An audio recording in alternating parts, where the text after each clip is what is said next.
He'd been waiting for 47 minutes. 47 minutes meaningless to someone who'd lived 3 centuries. But tonight, on Christmas Eve in this small cafe on Maple Street, every second felt like an eternity. The Vampire King sat perfectly still, white hair falling past his shoulders, pale fingers wrapped around a coffee cup that had gone cold an hour ago. Outside the fogged window, Christmas lights blinked red and gold through the falling snow. Inside, people whispered, shooting him pitying glances. The couple at the next table leaned in close. Poor guy. Think he got stood up on his blind date. He should have left. Every instinct screamed at him to walk away, to return to the shadows where a vampire king belonged. In 300 years, Lucius had never waited for anyone. Not once. Waiting meant weakness. Hesitation meant death. Love meant loss. But tonight on Christmas Eve, something held him in that chair. Break his own rules. The answer would change everything. The barista, a kid with a nose ring and kind eyes, brought him a second coffee. Free of charge. The pity gesture almost made Lucius laugh. If only they knew what he really was. What waited beneath this human facade. Around him, the cafe hummed with warmth. Families crowded around mismatched tables. The air smelled of cinnamon and wet wool. Laughter spilled from a birthday celebration in the corner. Life in all its messy, mortal glory. And here sat the Vampire King. Alone. Again. Lucius checked his antique pocket watch for the 12th time. 7:53 p.m. No messages. Only a photo from Margaret, his witch friend, who'd set up this blind date. A woman with tired eyes and calloused hands. Beside her, a small boy with a gap-toothed smile. She's not your usual type, Margaret had said over lunch last week, sliding the photo across the table. She's a poor single mom working herself to the bone. But she's kind. And Lucius, you need something good right now. Something real. He'd almost refused. The vampire kingdom was in chaos, rebels threatening his throne, questioning his new philosophy that maybe, just maybe, they didn't have to be monsters. He had councils to attend, enemies to crush, an entire world of darkness to control. But the pity in Margaret's eyes had stopped him. That and the bone-deep loneliness that had followed him through 3 centuries of Christmas Eves. Lucius remembered the last woman he'd loved. 1847. Her name had been Catherine. "You never wait," she'd whispered the night she left him. "Not for me, not for us. You're always 10 steps ahead, always calculating your next move. I'm tired of chasing you, Lucius. I'm tired of being alone with someone who's always here but never really present." He hadn't cried. Vampires didn't cry. He'd watched her walk away and told himself it was better this way. Safer. Love made you vulnerable, and vulnerability got you killed. But now, sitting in this cafe on Christmas Eve, surrounded by strangers, he wondered if she'd been right. If maybe the real death wasn't at the end of a wooden stake, it was this. This endless, echoing emptiness that no amount of power could fill. His phone buzzed. "Margaret, give her a chance. Real connection breaks curses you didn't even know you had." Lucius stared at the message. Curses. Yes, he knew about those. The curse of immortality. The curse of watching everyone you loved turn to dust. The curse of forgetting what it felt like to genuinely care about another person's fleeting existence. The couple at the next table kissed. The birthday girl blew out her candles. Outside carolers passed by, their voices muffled through the glass. And the Vampire King waited. At 7:54, he made a decision. He would wait until 8 Sororo. Exactly 60 minutes. Then he'd leave and never speak of this blind date again. It was logical. Reasonable. The kind of boundary a man, even an immortal one, should maintain. He wrapped his hands around the lukewarm coffee cup, letting the mundane gesture anchor him to this human moment. Maybe that was what he needed. Not a grand romance, but the simple act of showing up. Of trying. The door chimed. Cold air rushed in, carrying snow and the scent of hospital's antiseptic and exhaustion, and something else. Something that made his vampire instincts sharpen. Blood. Weak blood laced with stress hormones. A woman stumbled through the doorway, soaked to the bone. Her old coat dripped puddles onto the floor. Short black hair stuck to her forehead. Dark circles shadowed her eyes. She looked like she'd been running or crying or both. She scanned the cafe frantically, her gaze landing on him, and stopped. For a heartbeat, neither of them moved. Then she crossed the room in quick, unsteady steps, words tumbling out before she even reached the table. "I'm so sorry I'm late. I'm Elise. My son. He was sick, I couldn't leave the hospital. My phone died." She stopped, finally seeing him clearly. Seeing the 2 coffee cups, the crumpled napkins, the way he'd clearly been waiting. Her voice dropped to a whisper, raw with something that sounded like wonder. "You waited. Why would you wait?" And Lucius, who had 300 years of smooth answers, found himself speechless. Because he didn't know why. He only knew that for the first time in centuries, the waiting had meant something. What made an immortal king? Lucius stood and immediately realized his mistake. At his full height, he towered over the poor single mom, aristocratic, otherworldly, completely out of place in this neighborhood cafe. The kind of man who belonged in marble halls, not surrounded by plastic chairs and linoleum floors. But Elise didn't flinch. She just looked up at him with those exhausted eyes and repeated, "Why did you wait?" The question felt dangerous. Like if he answered honestly, he might crack open something he'd spent centuries keeping locked away. "I understand what it's like," he said carefully, "to be late for your own life." Her shoulders sagged. Relief, or maybe something deeper. She slid into the chair across from him, and a barista, the same kid who'd brought the pity coffee, rushed over with a towel. Elise thanked him with the kind of gratitude people reserve for genuine kindness in the middle of crisis. She wiped her face. Her hands were rough, scarred from work, hands that had scrubbed and cleaned and fought for every small mercy. "Jaime, my son, he had a fever of 103, she said. "I was at the ER for 4 hours. I tried to text, but the signal was terrible, and then my phone died and—" She stopped herself. "I'm making excuses. I'm sorry I was late. This was supposed to be... Margaret said you were... I don't even know what this blind date is supposed to be." "A date," Lucius said, and the word felt foreign in his mouth. "I think it's supposed to be a date." A small broken laugh escaped her. "Some Christmas Eve date. I'm soaking wet and I smell like hospital." "You smell," he said truthfully, "like someone who puts their child first. There's no shame in that." Her eyes filled with tears. She blinked them back quickly, like someone who'd learned not to cry in public. Or maybe who'd cried so much that the tears had simply run out. The Vampire King felt something unfamiliar twist in his chest. Not hunger, not the predatory instinct that usually accompanied the scent of vulnerable humans. Something else entirely. Empathy. The thing he'd been trying to teach his vampire followers. The thing that had nearly cost him his throne. The radical idea that maybe, just maybe, mortals weren't merely food or pawns, but people worth understanding. "Tell me about Jaime," he said, and watched her transform. The exhaustion didn't leave her face, but light entered her eyes. "He's 7. Smart as hell. Draws these elaborate pictures of dragons and spaceships. He was so excited when I told him I had a friend meeting me on Christmas Eve. He helped me pick out this shirt." She gestured to the plain blue blouse beneath her soaked coat, now wrinkled and stained. "He said blue makes me look brave." He's right. He's the brave one. His birth mother left him 3 years ago. Just walked away when things got hard. When the medical bills started piling up, I was their neighbor, and one day I found him sitting in the hallway waiting for someone who was never coming back. The story came out in pieces. How Elise had been a housemaid for Jaime's family. How she'd watched the mother grow distant, distracted, drowning in prescription pills and resentment. How she'd promised a 7-year-old boy that she wouldn't leave him even though she barely made enough to feed herself. "The adoption went through last year," she said.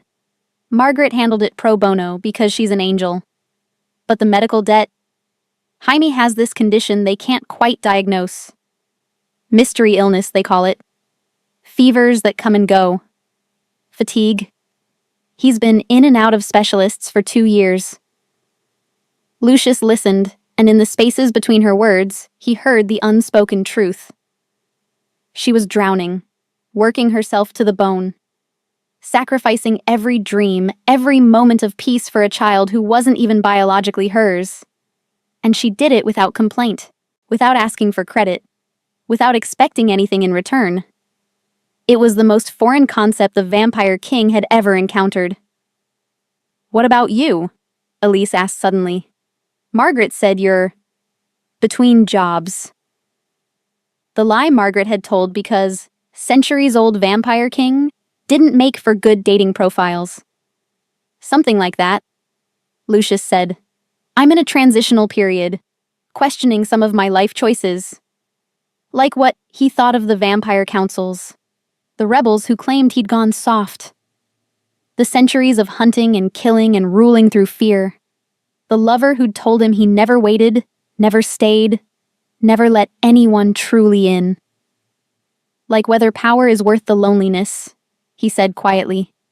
Whether winning means anything if you have no one to share it with. Elise studied him with those tired, too knowing eyes. "Margaret said you needed someone real, someone who wouldn't let you hide behind whatever walls you've built, and you needed someone who would wait, even when you're late, even when it's hard. Especially when it's hard." The barista appeared again.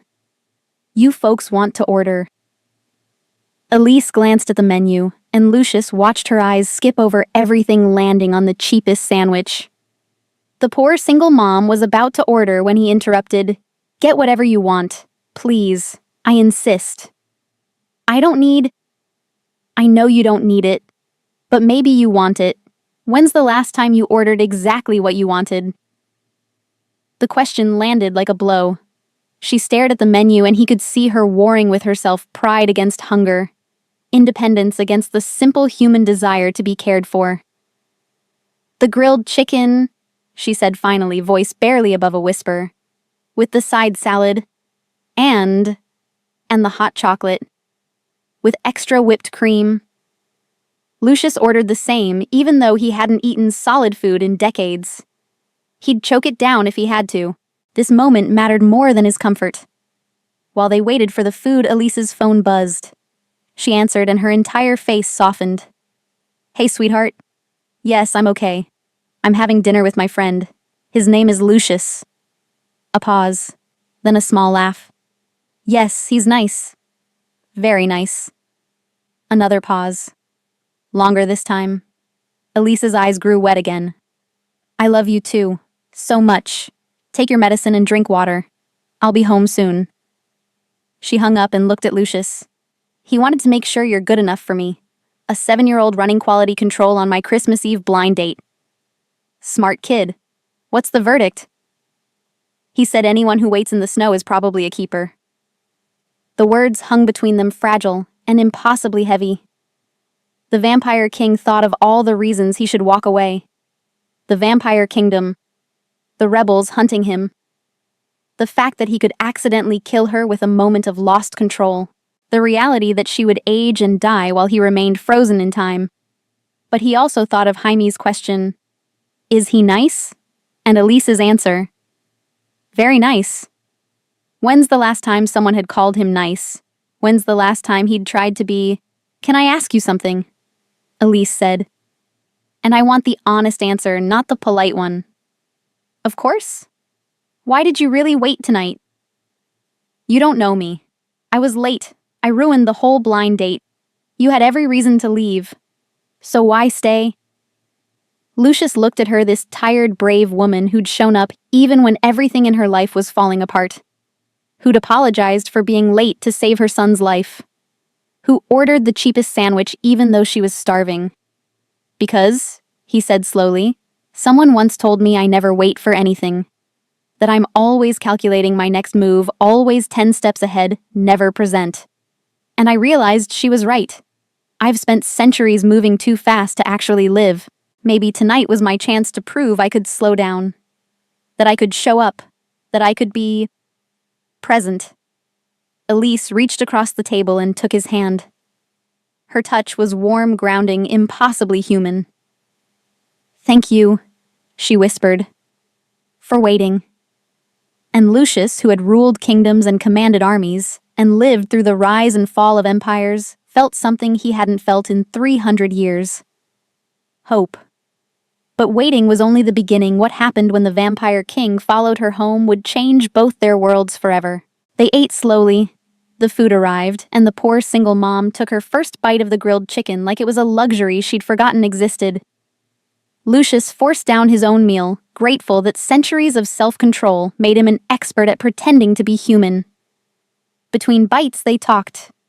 Real talk, not the surface-level small talk of blind dates, but the kind of conversation that happens when two lonely people recognize each other across a crowded room.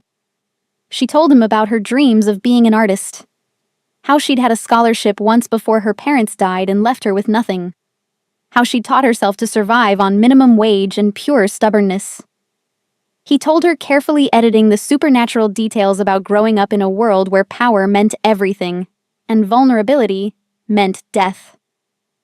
About learning too late that the things you conquer never fill the spaces inside you. "Margaret thinks you need to learn empathy," Elise said, smiling slightly. "What do you think?" "I think," Lucius said, "that she's right. I've spent my whole life separate, above, looking down on everything instead of being part of it. And I'm tired. I'm so tired of being alone." The honesty surprised them both. Elise squeezed his hand. "You don't have to be." When they finished eating, she checked her phone again. Another text from Jaime. "Mom, can he come over? We were gonna make cookies, but I got too sick. Maybe he can help." Elise showed him the message, hesitant. "You don't have to. I know it's a lot. A sick kid and a tiny apartment and I'd like to meet him." The vampire king interrupted. "If that's okay? Are you sure it's not exactly glamorous? We live in the old part of town. The building smells like mildew, and the heat only works half the time." "Elise," he said gently, "I didn't wait 47 minutes on Christmas Eve to walk away now." Her eyes filled with tears again. She blinked them back and nodded. They took bus number 47 through streets glazed with Christmas lights. The city looked magical through the fogged windows, all soft edges and golden glows. They sat at the back thighs, touching, not speaking. Sometimes silence was its own kind of conversation. Her building was exactly as she'd described. Red brick crumbling at the corners. The hallway smelled of old cooking and damp walls. But when she unlocked the door to apartment 2B, warmth flooded out. The space was tiny. Kitchen connected to living room, a narrow hallway leading to 2 small bedrooms. But it was clean loved. A Christmas tree stood in the corner, decorated entirely with handmade ornaments, paper snowflakes, popsicle stick reindeer stars cut from foil. And on the couch, wrapped in blankets, was Jaime. 7 years old, small for his age, black hair falling into eyes that were too big, too knowing. Fever-flushed cheeks. But when he saw his mother, his whole face lit up. "Mom." Elise rushed to him, pressing her hand to his forehead, adjusting his blankets. The tenderness in the gesture made Lucius's chest ache. Then Jaime looked past her. Straight at Lucius. "You're the one who waited," the boy said, voice hoarse. "Mom said you waited in the snow on Christmas Eve." Lucius crossed the room slowly, carefully aware that he was being evaluated by someone far more perceptive than his age suggested. He knelt beside the couch, bringing himself to Jaime's eye level. "I'm Lucius. And yes, I waited. Your mother is worth waiting for."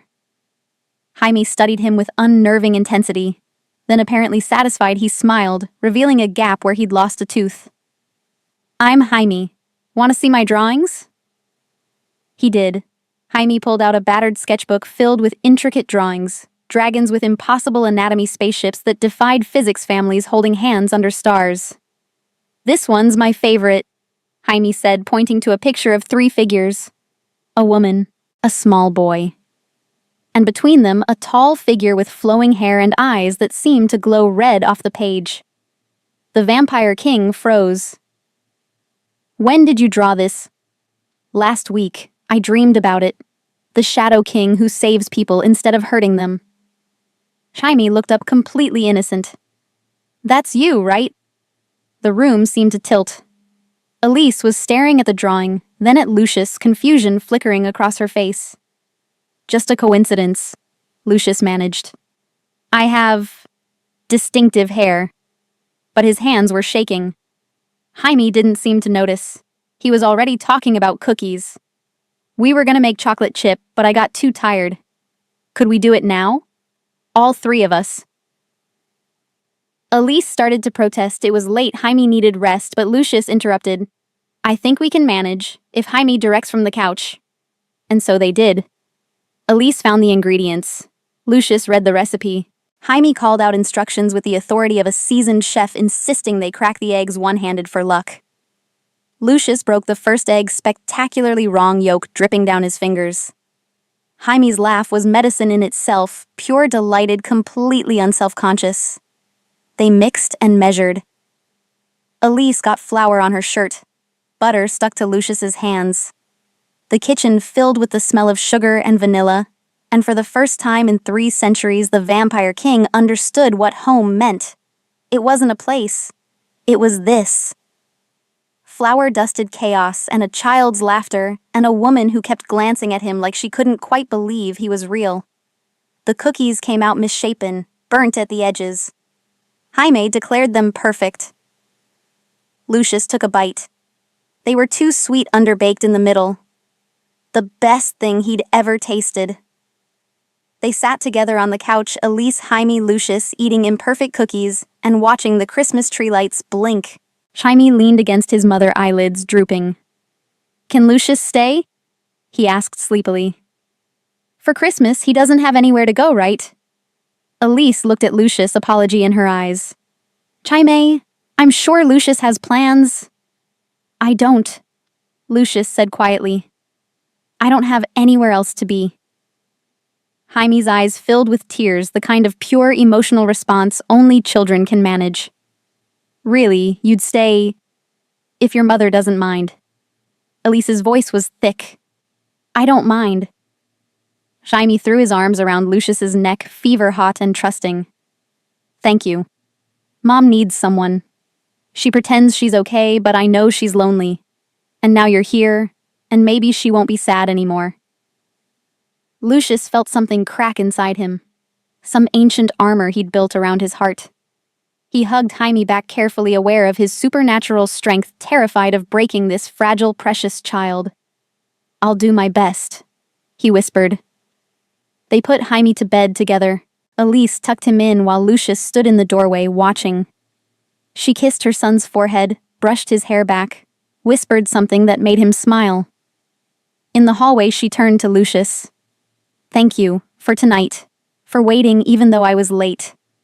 For all of this. Elise. I know it's fast. I know it's crazy. But Jaime's right. I am lonely. I've been lonely for so long, and I forgot what it felt like to have someone show up. Really show up. Lucius cupped her face in his hands. I waited 47 minutes. I'm not going anywhere now. But even as he said it, he felt the weight of everything unsaid. The truth he was hiding. The danger that followed him. The fact that he was a monster pretending to be a man. The poor single mom deserved the truth. But how do you tell someone that you're the thing their children have nightmares about? There's something you should know, he started.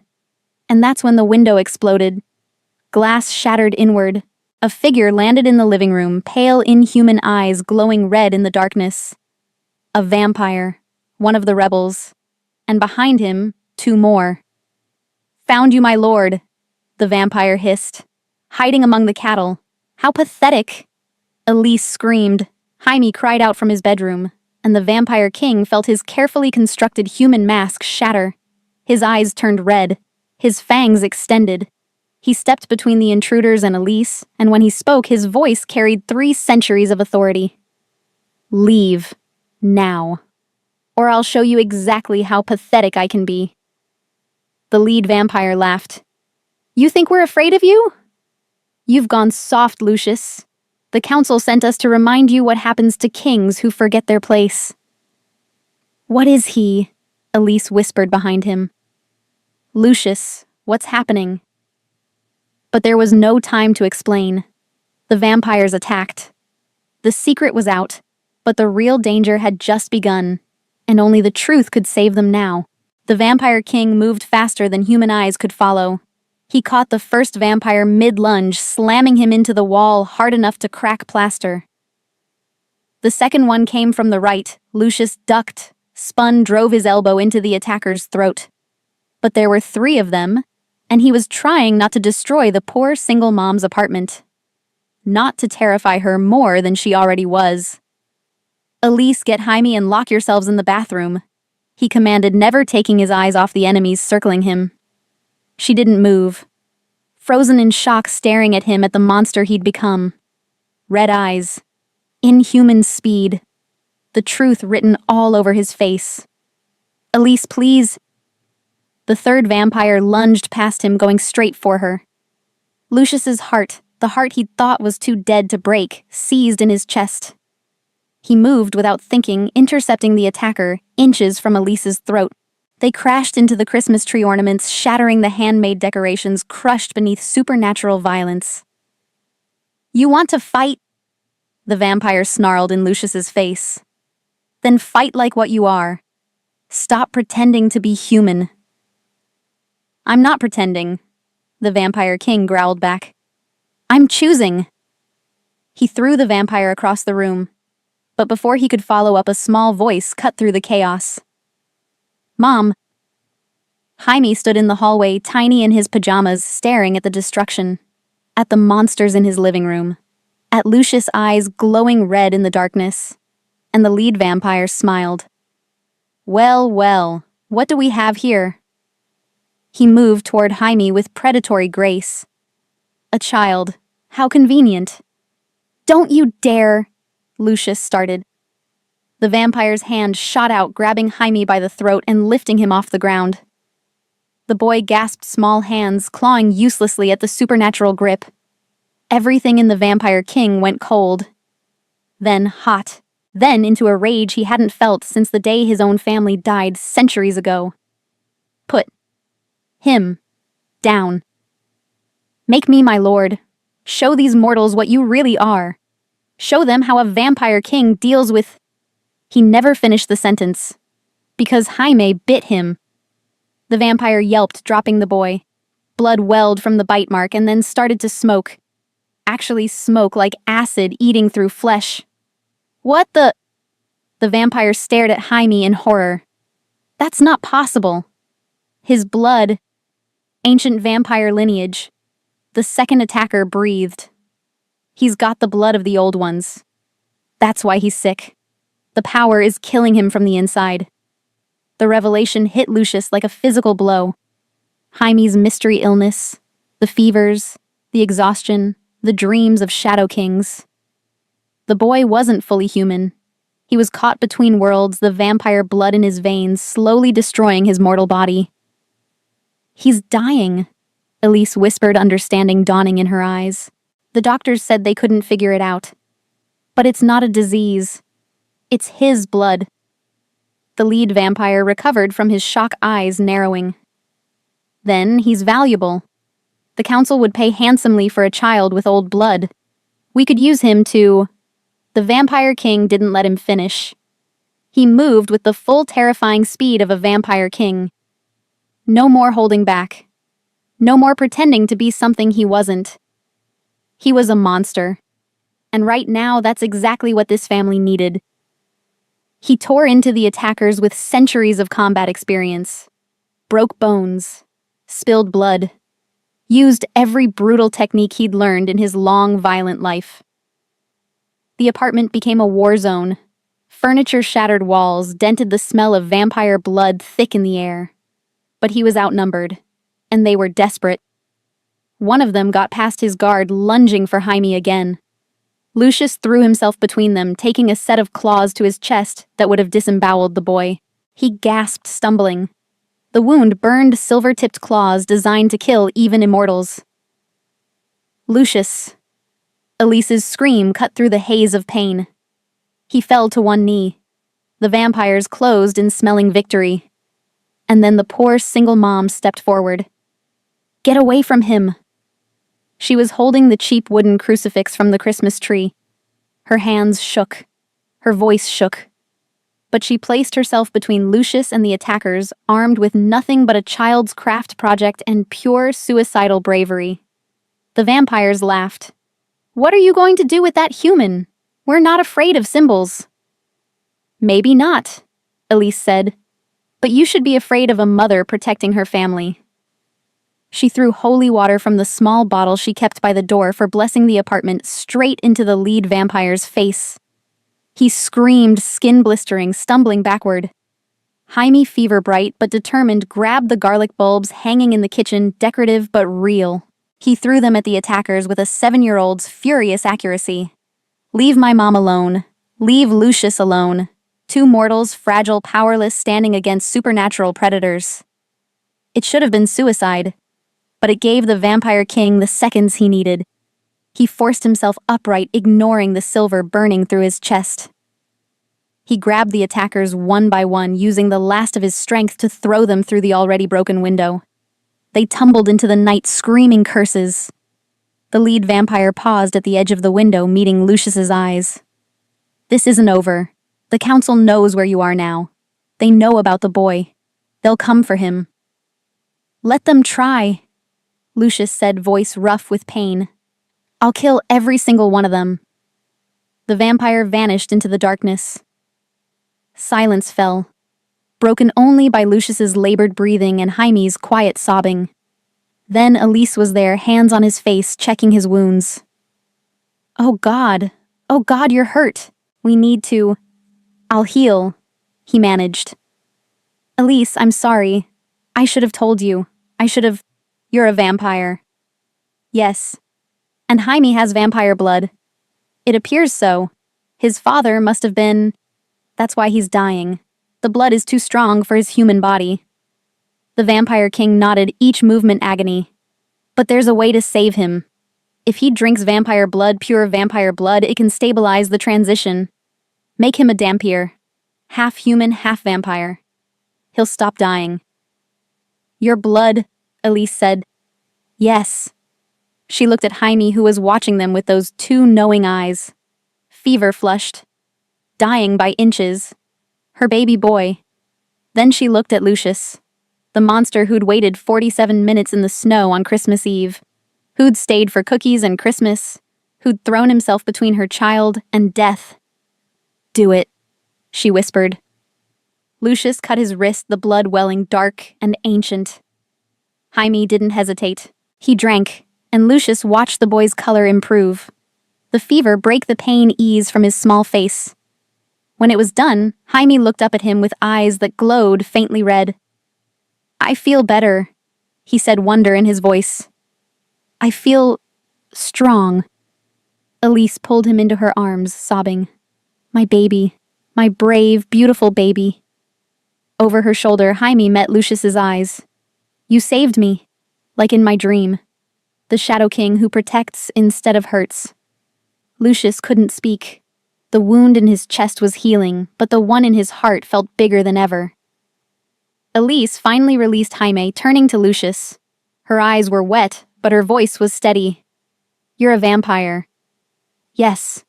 You've been lying to me since our blind date. Not about the important things, not about waiting, not about wanting to stay." She studied him for a long moment.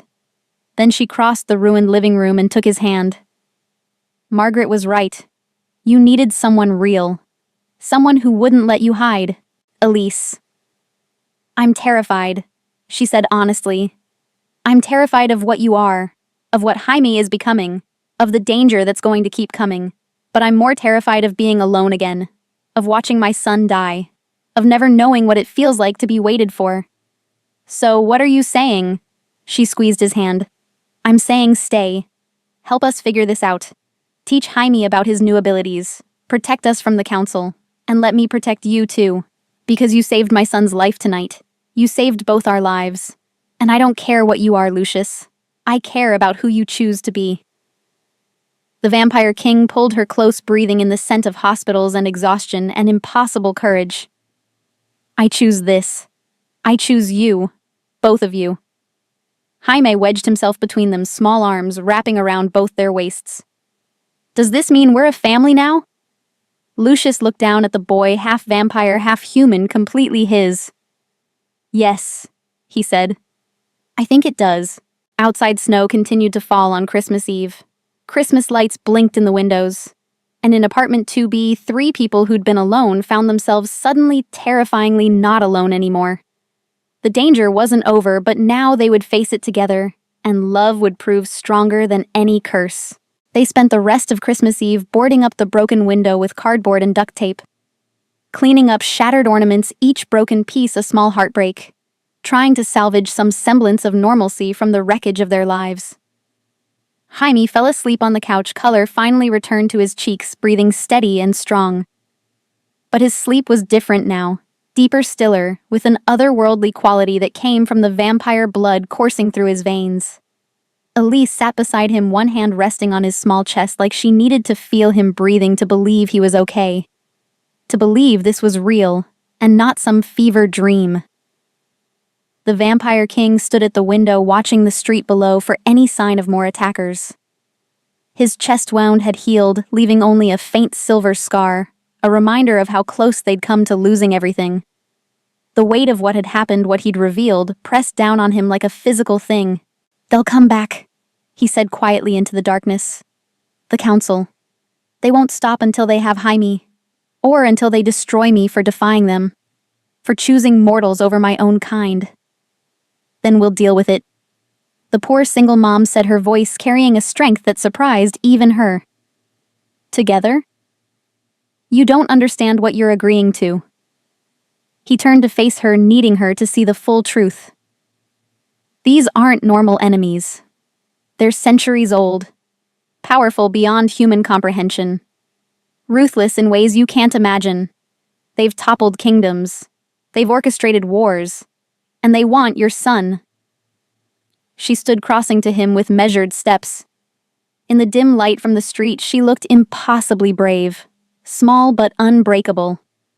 And you're what a coward who's going to run after one blind date after one night of fighting for us. I'm trying to protect you. By leaving.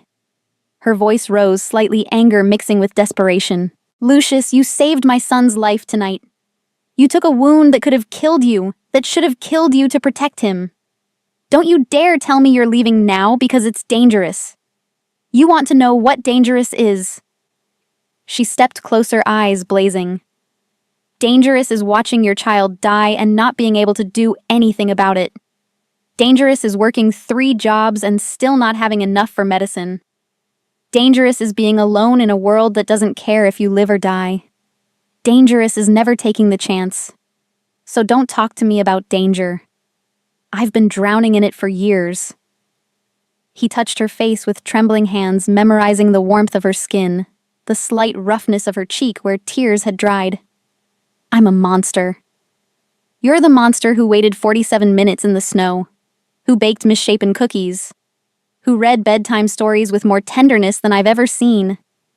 You're the monster who chose kindness over power, who gave up his own blood to save a child who isn't even his. He is mine, the Vampire King said fiercely, the words erupting from somewhere deep and primal. The moment I heard him laugh, he became mine. You both did, and that's why I have to stay. Elise interrupted, placing her hand over his heart, the heart that had just remembered how to beat for someone other than himself. You have to stay, because running doesn't protect us. It just means we face the danger alone. And I've been alone long enough. I could get you killed. We could get you killed. Her voice softened. Jaime has vampire blood now. They'll hunt him regardless of whether you're here. At least with you, he has someone who understands what he's becoming. Someone who can teach him control. Someone who can show him that having power doesn't mean you have to be a monster. Lucius closed his eyes against the sting of tears he hadn't shed in 300 years. 3 centuries of running, of never letting anyone close enough to matter, of believing that loneliness was safer than love, that isolation was strength. And in one night, a blind date on Christmas Eve, a woman who smelled like hospitals, and a boy with fever-bright eyes had shattered every defense he'd built. "I don't know how to do this," he whispered, his voice breaking. "How to be part of a family. How to stay when every instinct tells me to run. I've spent centuries being alone. I don't know if I remember how to be anything else." "You start by not leaving tonight." She took his hand, guiding it to rest over hers against his chest. "Then you don't leave tomorrow. Then you don't leave the day after that. You show up, Lucius. Every day. Even when it's hard. Especially when it's hard. That's what love is. Not the grand gestures, just showing up. Again and again." She pressed his hand against her heart, now letting him feel its steady rhythm. Mortal. Temporary. Precious beyond measure. Feel that that's what you're fighting for. Not immortality. Not power. Not some distant kingdom in the shadows. This. Us. Right now. Lucius felt the beat of her heart against his palm. Fragile, mortal, temporary. And suddenly that temporariness felt like the most precious thing in the world. Because it was real. It was now. It mattered. "Stay," she said again, her voice barely above a whisper. "Please." The Vampire King looked at Jaime, sleeping on the couch, peaceful for the first time in years. At the destroyed living room that somehow still felt like home. At this woman who'd chosen to trust a monster because she was brave enough to see beyond the fangs and red eyes. "I'll stay," he said, and felt the words settle into his bones like an oath. "For as long as you'll have me. For as long as you need me. For as long as I'm breathing, or whatever it is I do." "Good." She kissed him, soft and certain, tasting of salt and coffee, and something that might have been hope, because Jaime's going to need help figuring out his new abilities, and I'm going to need help fixing this apartment, and we're both going to need someone who knows how to fight ancient vampire councils. I do have some experience with that. A ghost of a smile touched his lips. "I know. Margaret told me you're a king." "Was a king. I abdicated 3 months ago. That's why the rebels are after me. They think I've betrayed our kind by questioning whether we have to be predators, whether we can choose to be something else, something better." "And what did you choose?" Lucius looked at her, really looked at her. At the exhaustion carved into the corners of her eyes, and the hope burning bright despite everything. At the strength it took to work herself to the bone for a child who wasn't hers biologically, but was hers in every way that mattered.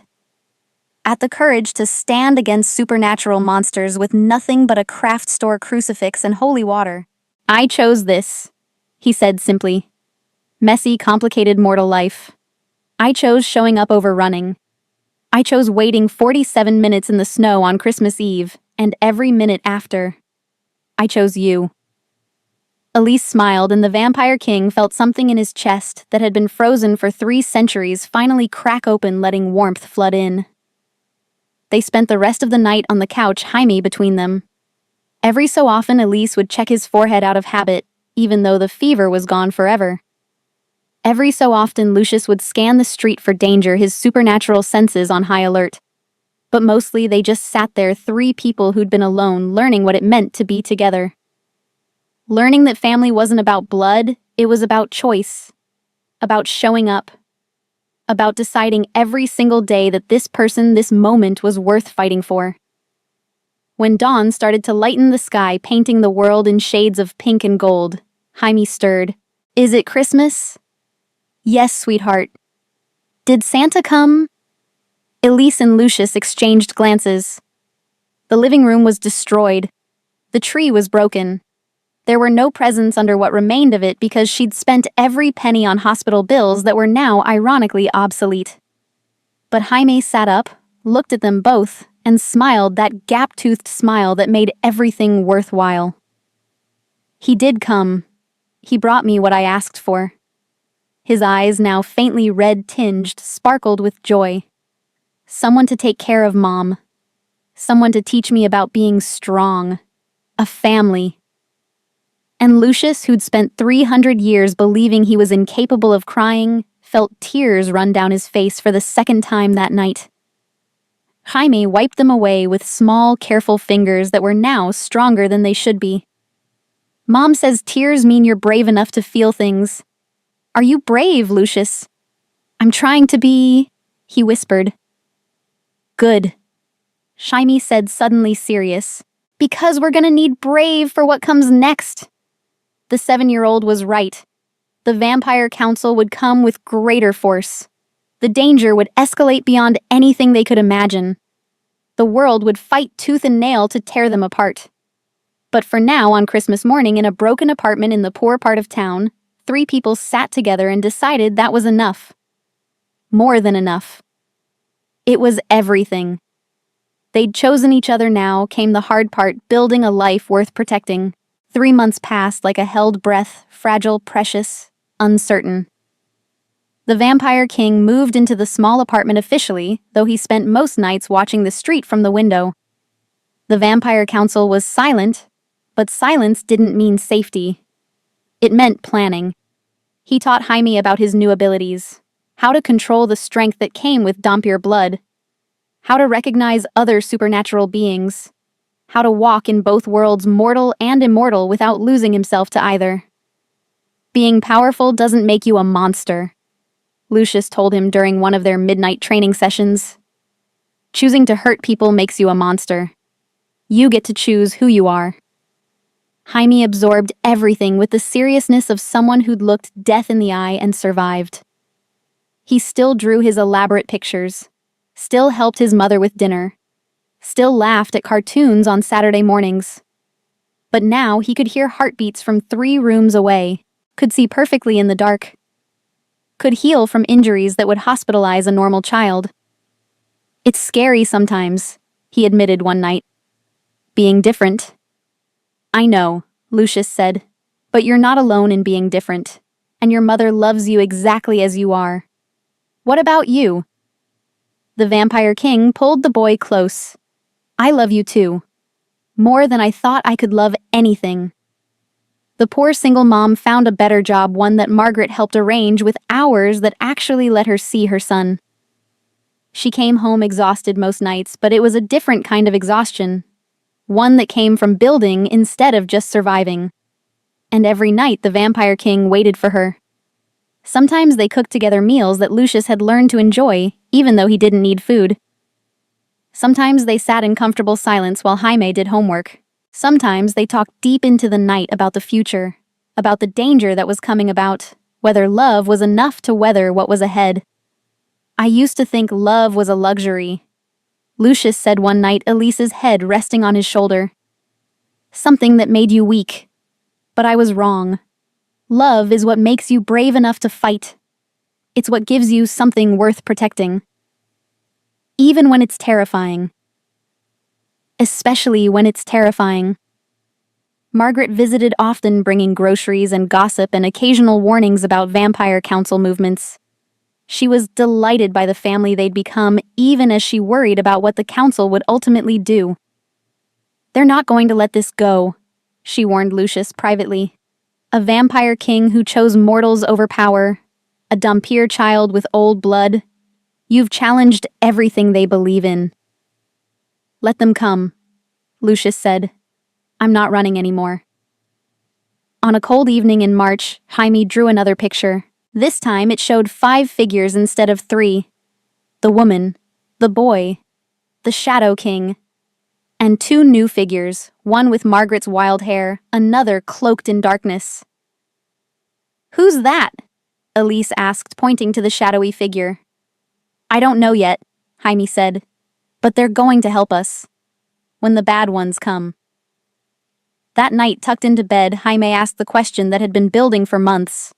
Are they going to try to take me away?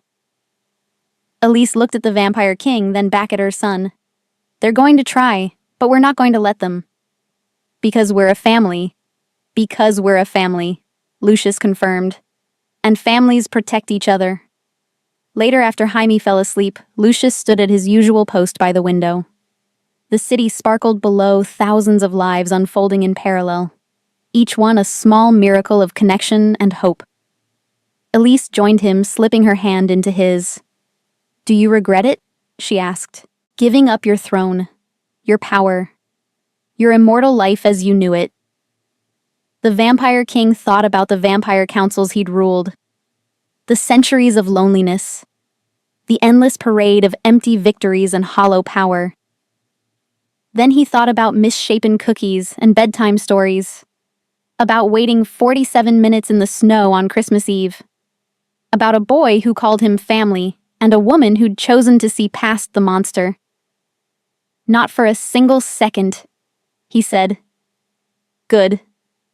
She kissed him softly. "Because I don't regret letting you wait.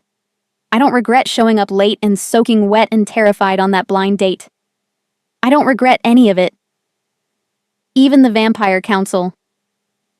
Even the Vampire Council. Because you know what I learned.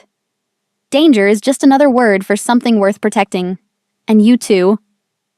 Her voice broke slightly. "You're worth every terrifying moment." They stood together as the city slept, three people who'd been broken learning to be whole. The danger would come. The council would strike. The future was uncertain and terrifying and completely unknown. But they would face it together. And that made all the difference. This was more than survival. This was choosing hope every single day, even when darkness threatened to consume everything.